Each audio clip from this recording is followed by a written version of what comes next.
Welcome to our online teaching. We're really glad you're here. We're glad to be together and glad to have this time. These are the crazy times we're living through now. These are the ones the grandmothers began to tell us about 30 years ago, preparing us, saying the times have changed that are coming. And then I don't know, maybe 8 years ago or so, they changed their wording to the times of change that are now upon you. And they are now upon us. And the old ways, the old patriarchal systems, the old ways of thinking, of being, are being shaken up, enormously shaken up, so that we no longer know at all what to expect. Not only tomorrow, we don't know what to expect today. Everything is rocking and roiling and rolling, moving. And yet, surprisingly to all of us, we stand pretty steady. We get knocked down, but we get back up. We get shaken, and then we come right back to steady point. And what we are experiencing, we're going to share today. With me is the Net of Light Council, and we're all over the world, literally. And we meet like this. And we invite any of you who want to feel more connected to join in to any of our Zoom calls. We have many, many of them. And you'll be uniting with sisters and a few brothers also all around the world as we work to steady ourselves, to infuse ourselves with this core of stability that is our birthright, and to help everyone else do that too, to bless the earth and bless all life on her. And in the process, we get blessed. So we're going to talk today about what we're facing, what we're seeing in the world, what we're seeing in ourselves, and how it is that we're able to keep going. How are we able to remain steady and be a beacon for others as well? And after we do this, we hope that we'll hear from as many of you as who want to communicate with us, letting us know how you're doing, what's working for you. How are you working with the Net of Light? How are you working with the divine in the form of the grandmothers or any form? What is helping you fasten to this core of your own being that is immovable? So I'm going to just throw this open and invite anybody who wants to share what's working for you. How is this work helping you to stand steady? I'll say a little bit to start. There's so much that I'm aware of that has shifted in me since the grandmothers first came and surprised the heck out of me almost 30 years ago. My life has changed enormously and for the good every bit of the way. And I'm able to handle things now that I couldn't handle before. All kinds of familial upsets, dramas within my family, not to mention the radical shifting on the world stage, all the political uproar. I can witness, and I'm saying this and I'm thinking, as soon as I say this, I'm going to be tested to see if I can. And it's okay, I'll take it.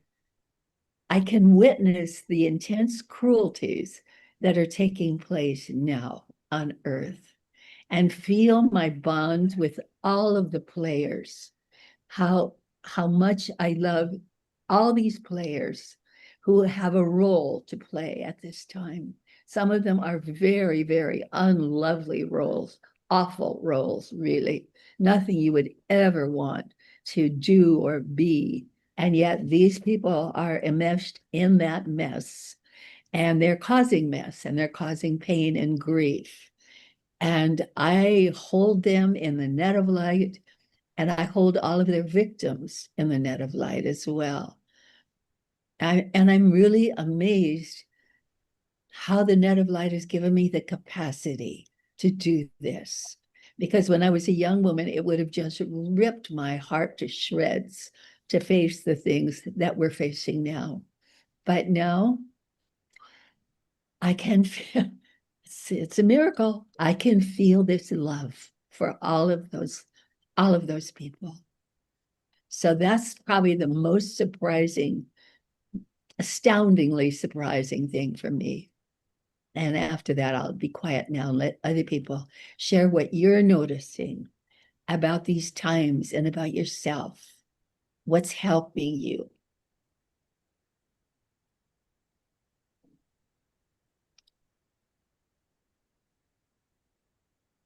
How about a net of light meditation, Sharon?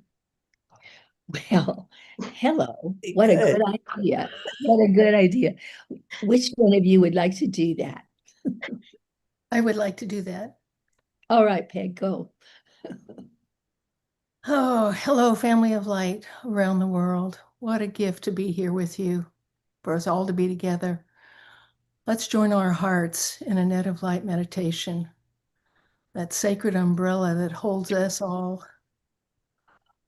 and casts the most beautiful radiance on us and everything, even though it may not seem that way on the surface.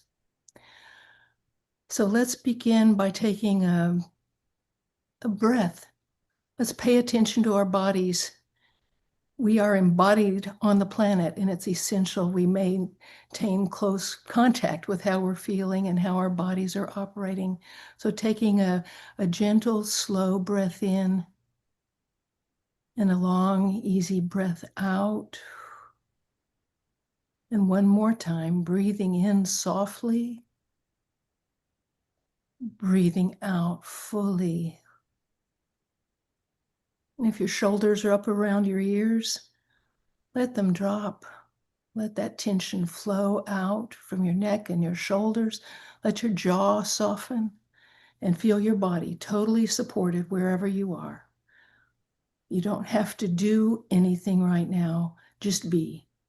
Just be in existence in this world at this time.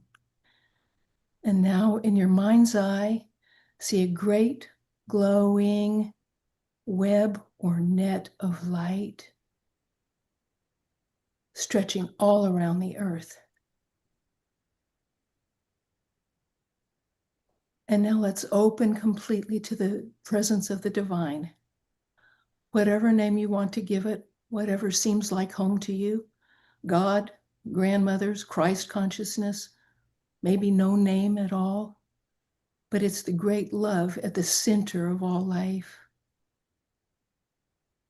And see the net of light shimmering in that vast, infinite presence. Every strand of the net of light, every being is shining brighter because it's infused with divine love.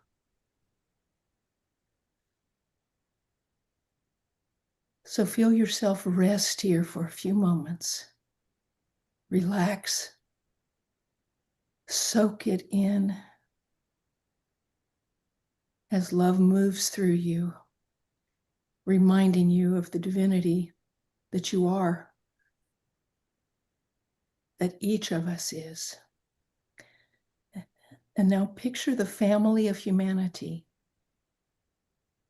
Picture people everywhere, every age, every walk of life. Some are full of joy. Some are carrying sorrow or anger, horrors of day-to-day living, perhaps. Some are simply moving through their day, unaware, out of touch. But all of them belong. Each and every one of us belongs here in the net of light. So with your next breath,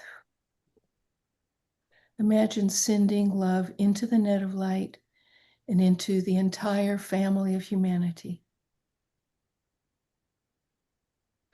And feel a gentle stream of kindness and compassion flow from your heart and into theirs, and feel it flowing right back. Nothing is ever given without also being received.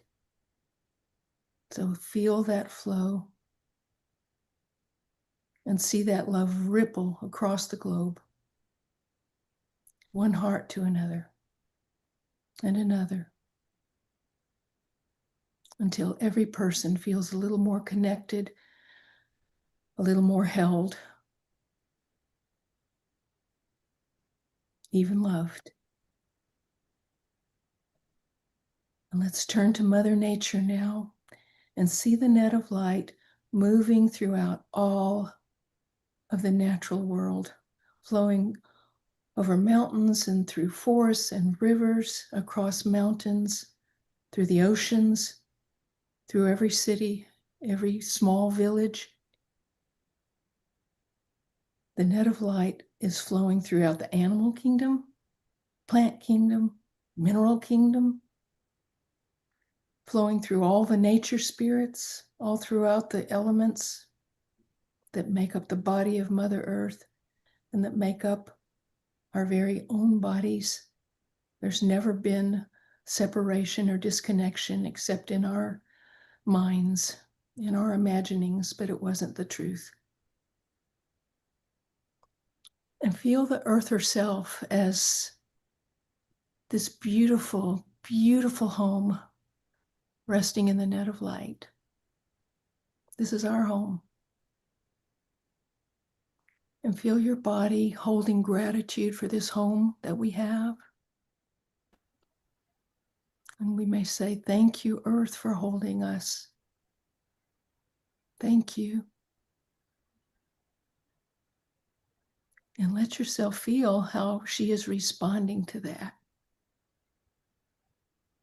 And see her light pulsing back to you with love and recognition and gratitude. And now just return to your own heart and see yourself as a bright jewel in the net of light. The grandmothers told us years and years ago that the net of light is lit by the jewel of our hearts.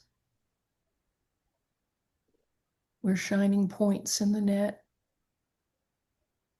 and our hearts light it with love. These threads of connection flow through every one of us to the divine, humanity, to the earth, throughout the cosmos, to all creation everywhere. So take perhaps just one more gentle, slow breath in. And as you breathe out, we can offer this blessing. May all the beings in all the worlds be happy. May all the beings in all the worlds feel loved. May all the beings in all the worlds be at peace.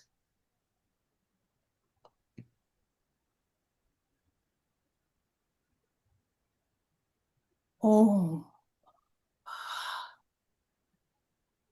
Peace. Peace. Peace. And so it is. Thank you, Peg. Thank you. My pleasure. Good. So now let's share from our hearts and talk. What's helping you? What's helping you remember who you are during this terrifically dramatic time that we're living in? What's helping you remember the core of who you are?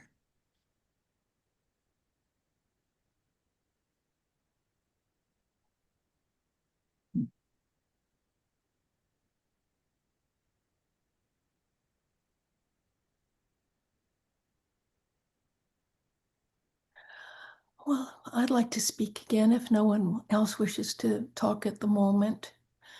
And I'll just share with you an event from my own personal world that just happened a couple weeks ago, really. And it has opened my eyes to some new reaches of the net of light, and how much I think the practice over the years of working so much practicing net of light all the time, until it truly seems to have taken hold. It lives inside. It's not an external out there that maybe I can attain when I'm on my deathbed. It doesn't feel like that anymore. It feels strong and unassuming and reliable. The piece that the piece as in Piece, the part of it that I am seeing a bit differently is that the pain doesn't last forever. So my personal experience was a theft of a vehicle when we were in a different country. And it has created endless havoc. When I compare it to what havoc Minneapolis war zones are experiencing, it's nothing. But in my personal world, it's created a lot of difficulties and a lot of expense. And I feel myself feeling so angry about it. And I realize that, that's okay. I'm not going to punish myself for feeling angry. It's been a wrong thing, an unkind thing. But what I find out is that the anger, just like waves of grief that come from losses in my life, beloved friends departing the world, family, all of that grief comes in waves, and so does the anger. And it doesn't own me. And I don't have to be in constant turmoil because, oh, I must be bad. I feel angry. It's just a feeling. It's an emotion, and like waves on the beach, it comes and it goes. And I don't have to get caught up in it. I don't have to let it define me or dictate my entire day. So that's been my recent experience. Awesome. Yes, thank you. Thank you for that. Because, I mean, is there anybody I'm looking at here who has not beaten up upon her poor dear self for being angry at somebody? We all do that. So thank you, Peg. Yeah, it is. Passing clouds, passing clouds. Cool. What else are you learning? Yeah, Terry. Um, Peggy, one, I loved your meditation. I just have to say that. You're so good. But my thought process when Sharon posed the question was related to what you were saying, where the grandmothers help me to respond, not react. And they're like holding me in a place that I feel safe enough to observe my behavior or my impulse and get in touch with what that is, and then kind of handle it in a way that feels of light, that whole process of observing. And so I feel like the grandmothers help us with enoughness, because if you're feeling lovable even when you're thinking unlovable, then then you can review the situation and recognize within yourself. But if you're not feeling lovable and you're judging yourself harshly, it's a different ending to that thought process or that reaction or that feeling. And so the daily practice I have of calling in the grandmothers, even before I open my eyes when I wake up, has just gotten to the point where when I'm feeling things, I can feel the flow throughout the day at points, not just, okay, I'm casting here, I'm meditating here, just taking steps and journeying with those grandmothers. That's what I want to share. So Terry, I want to be sure I got this right. It sounds like what you do first thing in the morning is you call in the grandmothers in order to remember how deeply loved you are and who you really are at one with them. Is that right? Yes, in addition to casting the net of light to the earth, to my loved ones, there's like a whole repertoire, but Yeah. I'm included in that. Yes, Yes. I'm Yes. included. Yes, you really are. Thank Yeah, you. Thank you. thanks for Yeah. that. So many times we forget that. We're trying so hard to be helpful, to be of service, that we forget, hey, we're of service to this one too. Yes, yes. Thank you. Yeah, Nadia. I'd like to share. Last week I had my group, and not a big group, it was just two of us. But the other person, she came, and it's about this enoughness. She said, I feel I'm not doing enough. I saw the newsletter. I feel I need to do more, and the upbringing and whatever. And then we went into the net of light meditation, and together we were able to sink so deep into that embrace of the net of light, and felt, after, she said, I feel rock solid. This is so good. I feel rock solid. And she kept saying, I want to do more. We opened the book at a certain spot, and there was nothing about doing, it was about being enough. You're doing enough, whatever. And then we just had this really feels good. So we decided to have a group every 2 weeks instead of monthly, because that is what holds us steady, that for us. And it's so good to come together in a group and to recharge and to feel that connection and share it, and talk about it, and talk about the messages. And yeah, so that was a wonderful experience. That's lovely. Yeah. Yeah, we don't do this work by ourselves. We do it all together. The grandmothers are not one grandmother. They are a group and they do everything together. So do we. And if you live where you don't have a physical group near you, just go to netoflight.org or grandmotherspeak.com and click on one of the groups that we have on Zoom. We have, I think there's, Terry, I think you were telling me there's like 100 of them every week or something like that. So please, yeah, take advantage of this. Right now, we are a lifeline for one another.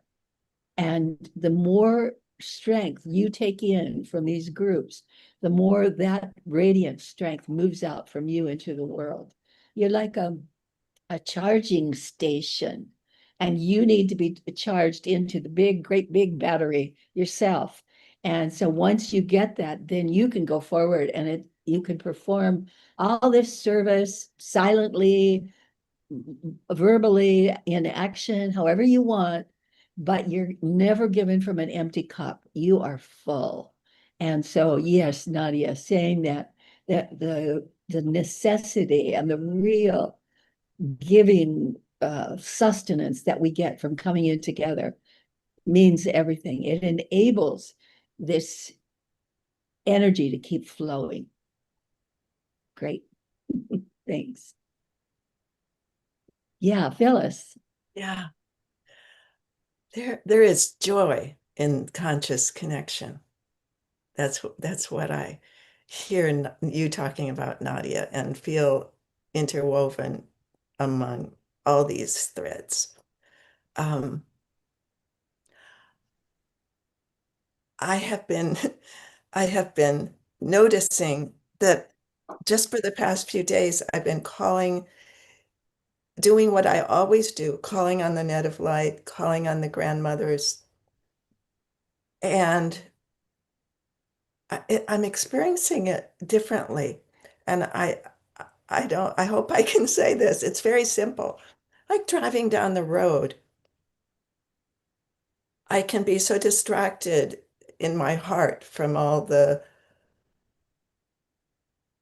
things that are happening, the cruelty, the destruction, the hate, the injustice, and lose that joy, lose that connection to joy in myself. And I've just been asking for, no, not even asking, calling, and just stepping into it. There's a resonance. There's a resonance. I move into a resonance of unlimited possibility where I'm not feeling like I need to hold all of that within myself, but when I'm feeling wobbly, I just step into this more unlimited resonance and it just fills me. That's what it feels like. It just fills me. It's like the resonance that I feel when I'm singing with you and with other people in a group.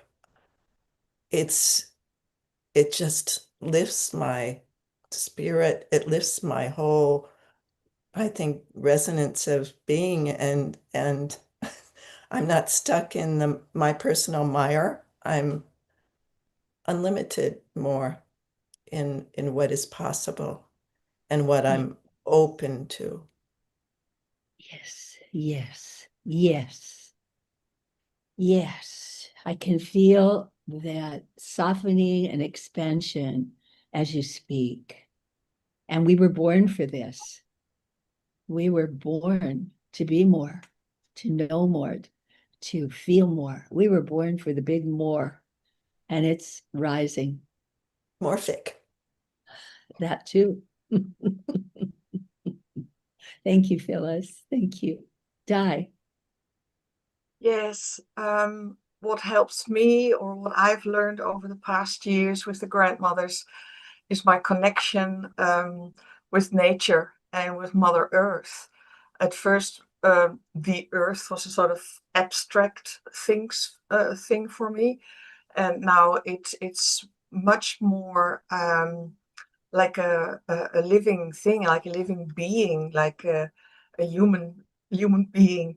And my connection also, when I feel distracted or something happens, then I go outside. I make contact with this nature, and I only have to stand against a tree, and I feel immediately connected, and I feel my soles of my feet are going deeply rooted, and I can feel the heartbeat against the tree trunk, and it gives me grounding. It really helps me to ground. And also, it sends me messages in English, not in my own language, but in English. And that I have to look after myself first before I can help someone else. And yeah, it's really amazing. Also, the Mother Earth declaration and the songs that we sing about this earth and the connection, then I really feel helped, and it helps me to be in my body, and yeah, and also the joy, Phyllis. I also like the singing, and when I'm very distracted, I just turn on the radio or start singing a song, and I start dancing. Then I also get back into my center and into my core. That helps me very much. Again, that embodying the love, embodying the joy, embodying the truth. Yeah. Thank you, Diane. Thank you.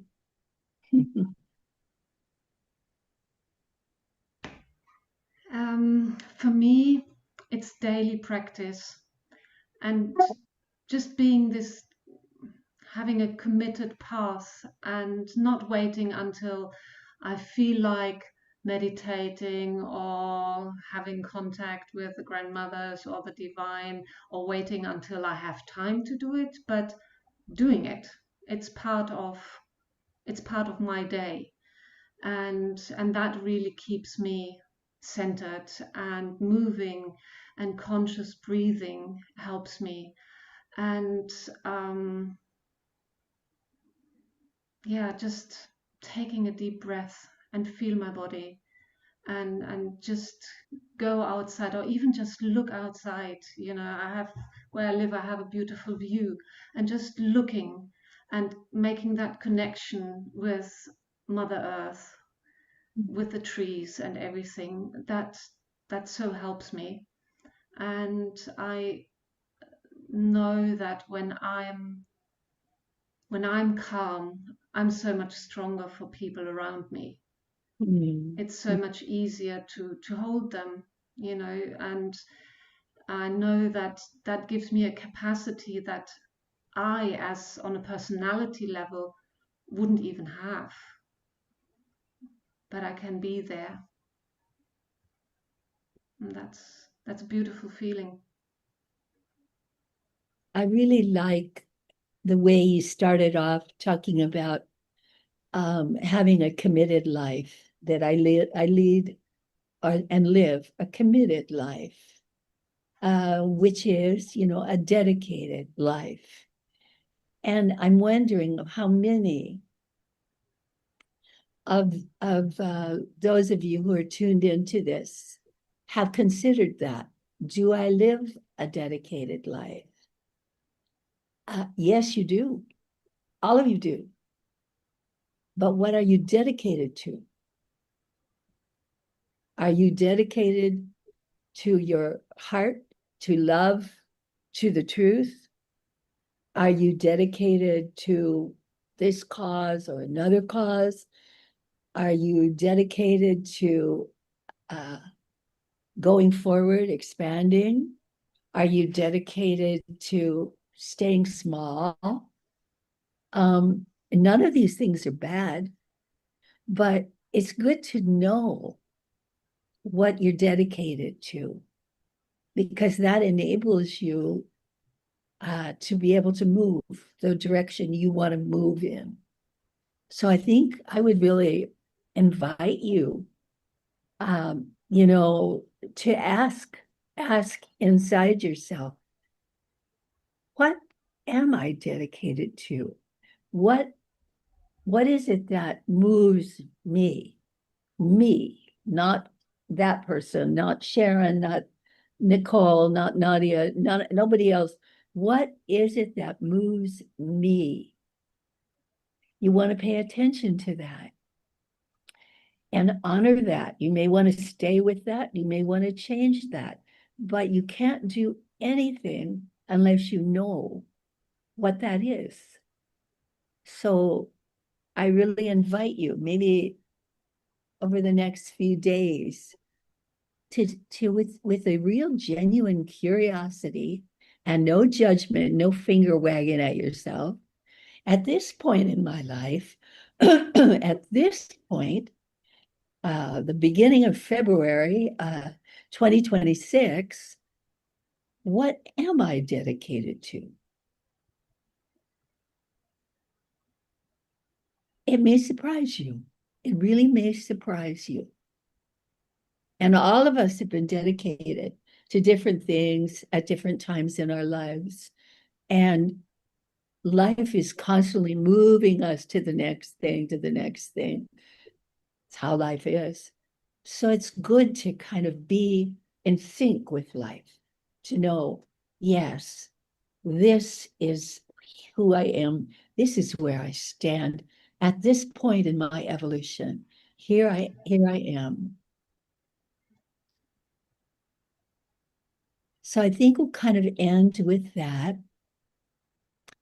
Where I stand is holy, holy is the ground. Forest, mountain, river, listen to the sound. Great Spirit circles all around me. Who I am is holy, holy are we. We are one forever through eternity. Great Spirit circles all around me. Where I stand is holy.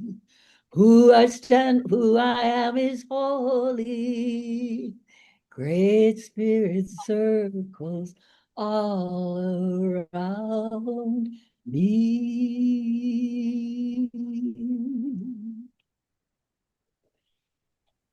Yes. Great Spirit circles all around you now and always. See you next month.